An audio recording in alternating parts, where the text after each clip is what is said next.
Hello everyone, management मंत्रा के इस video में आप पढ़ेंगे ह्यूमन रिसोर्स अकाउंटिंग। तो इसके अंदर आप देखेंगे कि इसकी क्या डेफिनेशन होती है, क्या ऑब्जेक्टिव होते हैं, क्या इसकी नीड और इम्पॉर्टेंस होते हैं, कौन सी मेथड्स का आप यूज़ कर सकते हैं और इसके क्या एडवांटेजेस होते हैं और क्या लिमिटेशन होती है। इनको डिटेल में देखने से पहले डिस्क्रिप्शन में आप ह्यूमन रिसोर्स मैनेजमेंट और ह्यूमन रिसोर्स से रिलेटेड डिफरेंट टॉपिक्स पे वीडियो देख सकते हैं। वीडियो अच्छा लगे तो प्लीज़ लाइक कीजिए, चैनल को सब्सक्राइब कीजिए और कमेंट कीजिए, और किसी टॉपिक पे वीडियो चाहिए तो आप कमेंट कर सकते हैं। तो अब पहले हम देखते हैं कि ह्यूमन रिसोर्स अकाउंटिंग क्या होता है। ये एक ब्रांच है अकाउंटिंग की। आपको पता है कि अकाउंटिंग के अंदर हम चीज़ों को मतलब जो भी फाइनेंशियल ट्रांजेक्शन्स है उनको आइडेंटिफाई करते थे, फिर क्लासीफाई करते थे, समराइज करते थे, फिर इंटरप्रिटेशन होता था। इस तरीके से काउंटिंग करते थे। वही ह्यूमन रिसोर्स के अंदर इन्वॉल्व होगा। इसमें भी हम आइडेंटिफिकेशन करेंगे, मेजर करेंगे, रिपोर्ट्स को बनाएंगे कि जो ह्यूमन रिसोर्स है वो किसी भी ऑर्गेनाइजेशन के लिए क्या वैल्यू रखता है, मतलब कितनी एसेट की वैल्यू ह्यूमन रिसोर्स रखता है आपके लिए। तो ये बताता है आपको कि ह्यूमन रिसोर्स कितनी वैल्यूबल एसेट है किसी भी ऑर्गेनाइजेशन की ग्रोथ के लिए, सक्सेस के लिए। तो ह्यूमन रिसोर्स अकाउंटिंग के अंदर ये एक प्रोसेस है जिसमें हम आइडेंटिफाई और मेजर करते हैं डेटा को ह्यूमन रिसोर्स के बारे में और कम्युनिकेट करते हैं उसके बारे में इंटरेस्टेड पार्टीज को, उससे रिलेटेड इन्फॉर्मेशन, और क्वांटिफाई करते हैं। मतलब हम देखते हैं कि क्या इकोनॉमिक वैल्यू कोई भी ह्यूमन रिसोर्स मतलब पीपल जो भी हमारे ऑर्गेनाइजेशन में है वो रखते हैं। तो ये एक आर्ट है वैल्यू की रिकॉर्डिंग की। सिस्टमेटिकली तरीके से आप ह्यूमन रिसोर्स की वर्थ को जानते हैं बुक्स ऑफ अकाउंट के अंदर किसी भी ऑर्गेनाइजेशन के लिए। नेक्स्ट हम देखते हैं इसकी क्या डेफिनेशन होती है। तो एरिक के according human resource accounting is the measurement of the cost and value of the people for the organisation. जो ह्यूमन रिसोर्स अकाउंटिंग है इसमें हम मेजर करते हैं कितनी कॉस्ट हमने लोगों पे लगाई है, मतलब उनको रिक्रूट करना, सिलेक्ट करना, ट्रेनिंग के लिए, डेवलपमेंट के लिए, उसको हम मेजर करते हैं। और फिर वही व्यक्ति आपके लिए, वही लोग क्या वैल्यू रखता है, मतलब वो कितना अपना कंट्रीब्यूट कर रहा है, किस तरीके से वो काम करता है किसी भी ऑर्गेनाइजेशन के अंदर। तो यहाँ पे हम कॉस्ट और वैल्यू को मेजर करते हैं। Next definition according to Stephen, the measurement and quantification of human organisational input such as recruiting, training, experience and commitment. यहाँ पे हम मेजर क्वांटिफाई करते हैं ह्यूमन ऑर्गेनाइजेशन के इनपुट्स को, रिक्रूटमेंट के, ट्रेनिंग के, एक्सपीरियंस के, कमिटमेंट के, मतलब आपने उनको रिक्रूट किया, फिर ट्रेनिंग दी, फिर एक्सपीरियंस प्रोवाइड किया, उनको मेजर करते हैं कि आपने ह्यूमन जो भी हैं आपके ऑर्गेनाइजेशन में उन पे आपने कितना इनपुट लगाया है। फिर इसकी definition according to American accounting society committee on HRA, human resource accounting is the process of identifying and measuring data about human resource and communicating this information to the interested parties. Human resource accounting एक process है जिसमें कि हम identify करते हैं, मतलब पहचानते, फिर डेटा को मेजर करते हैं, ह्यूमन रिसोर्स किस तरीके से कम्युनिकेट करा इन्फॉर्मेशन को जो भी इंटरेस्टेड पार्टीज है उनके लिए, मतलब जिनको उसके बारे में इंफॉर्मेशन चाहिए उनको बताता है, पूरा डेटा रखता है ह्यूमन रिसोर्स के बारे में और फिर उनको कम्युनिकेट करता है। नेक्स्ट हम देखेंगे कि क्या ऑब्जेक्टिव्स होते हैं ह्यूमन रिसोर्स अकाउंटिंग के।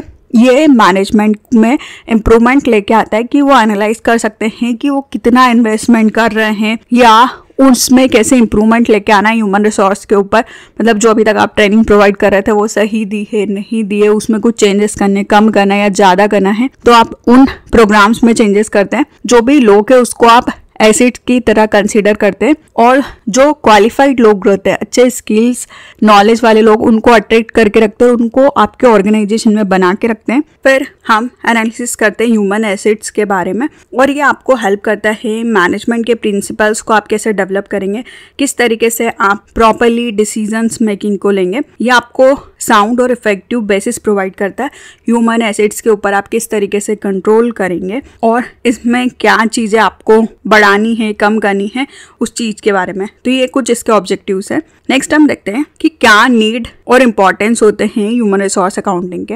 तो फर्स्ट आता है ये इफेक्टिव मैनेजरियल डिसीजन मेकिंग को डेवलप करता है, ये मैनेजमेंट की क्वालिटी को बढ़ाता है, ह्यूमन रिसोर्स का आप मिसयूज ना करें, मतलब आपको ध्यान रखना है कि ह्यूमन रिसोर्स जो हैं आप उनका टाइम वेस्ट ना करें, उससे उनको प्रिवेंट करते हैं, इफ़िशिएंटली रिसोर्सेज का लोकेशन करते हैं, सही तरीके से आप रिसोर्सेज का यूज़ करें, ह्यूमन एसेट्स की प्रोडक्टिविटी को बढ़ाते हैं, अपने ह्यूमंस के लिए अच्छे से ट्रेनिंग और डेवलपमेंट के प्रोग्राम्स चलाएं हैं जिससे कि उनका आउटपुट इंक्रीज़ होगा, वो अच्छी तरीके से परफॉर्म कर पाएंगे तो उनकी प्रोडक्टिविटी इंक्रीज़ होगी, उनके मोरल को इंक्रीज़ करते हैं, जॉब में क्रिएटिविटी लेके आते हैं, उनको जॉब में सेटिस्फैक्शन प्रोवाइड करते हैं, ह्यूमन की इफिशिएंसी को डेवलप करते हैं ताकि वो कम वेस्टेज में, कम कॉस्ट में चीज़ों को अच्छी तरीके से कर सके। ये किसी भी इंडिविजुअल के बिहेवियर को, मतलब उसके एटीट्यूड, कैसे वो चीज़ों को सोचता है, किस तरीके से काम करता है, उसको भी इन्फ्लुएंस करता है। ये एक बेसिस प्रोवाइड करता है ह्यूमन एसेट्स को कैसे कंट्रोल करना है, मैनेजमेंट के प्रिंसिपल्स को डेवलप करने में आपकी हेल्प करता है। अच्छी तरीके से आप ह्यूमन रिसोर्स को मॉनिटर कर सके, उनको डायरेक्शन प्रोवाइड कर सके, गाइडेंस दे, और ह्यूमन की इफिशिएंसी को डेवलप करता है। तो ये कुछ इंपॉर्टेंस होते हैं। नेक्स्ट हम देखते हैं कि क्या मेथड्स होती है ह्यूमन रिसोर्स अकाउंटिंग की। फर्स्ट है historical cost method, replacement cost method. हम देखते हैं कि अगर हम एक एम्प्लॉयज़ को किसी और से रिप्लेस कर रहे हैं तो उसमें कितनी कॉस्ट आ रही है और वो हमको कितनी वैल्यू दे पाएगा। फिर आता है अपॉर्चुनिटी कॉस्ट मेथड। हम अपॉर्चुनिटीज़ को देखते हैं कि हमारे पास क्या क्या अवेलेबल है और उनकी कॉस्ट को कैलकुलेट करते हैं। Capitalisation of salary method, economic valuation method, return on efforts employees method कि जो एम्प्लॉयज़ हैं उनका कितना एफर्ट्स लग रहा है और उससे क्या रिटर्न मिल रहा है। Adjusted discounted future wages method, reward valuation method, standard cost method, current purchasing power method. ये सारी मेथड्स के थ्रू आप ह्यूमन रिसोर्स को कैलकुलेट करते हैं या उनके बारे में कैलकुलेशन करते हैं कि वो किस तरीके से परफॉर्म कर रहे हैं, कितनी वैल्यू आपको प्रोवाइड कर रहे हैं, क्या क्या दूसरे ऑप्शंस भी आपके पास है जिनको कि आप यूज़ कर सकते हैं, वो सब आपको पता चलेंगे। नेक्स्ट हम देखते हैं कि क्या एडवांटेजेस होते हैं ह्यूमन रिसोर्स अकाउंटिंग के। फर्स्ट आता है कि किसी भी ऑर्गेनाइजेशन के अंदर कितनी स्ट्रेंथ है उनकी, कितनी वीकनेस है, जो भी वर्कफोर्स या एम्प्लॉयज़ काम कर रहे हैं उनकी, उनको बताता है कि आपके ऑर्गेनाइजेशन में किस तरीके के लोग हैं, मतलब किन चीज़ों में आपका ऑर्गेनाइजेशन अच्छी तरीके से परफॉर्म कर सकता है और किस में नहीं कर सकता है।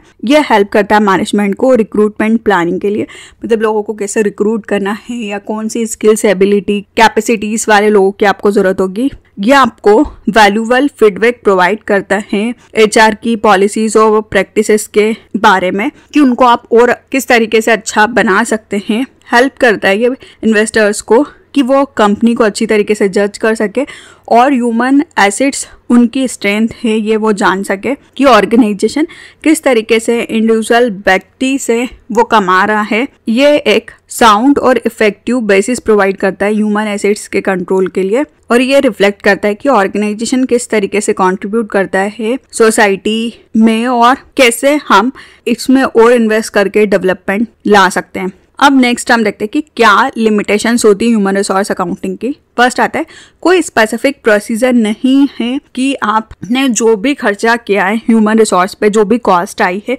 आप उसको कैलकुलेट कर सके या वो कितनी वैल्यू रखते हैं आप उसको कैलकुलेट कर सकें। हमने बहुत सारी मेथड्स देखी पर पर्टिकुलर एक मेथड नहीं है जो कि सारी चीज़ों का या आपको सटीक से आंसर दे सके। सेकेंड आता है जो ह्यूमन रिसोर्स अकाउंटिंग है, इसकी वैल्यू फाइनेंशियल स्टेटमेंट के अंदर क्लियर नहीं होती कि किस फॉर्म में, किस मैनर में आप इसको डालेंगे।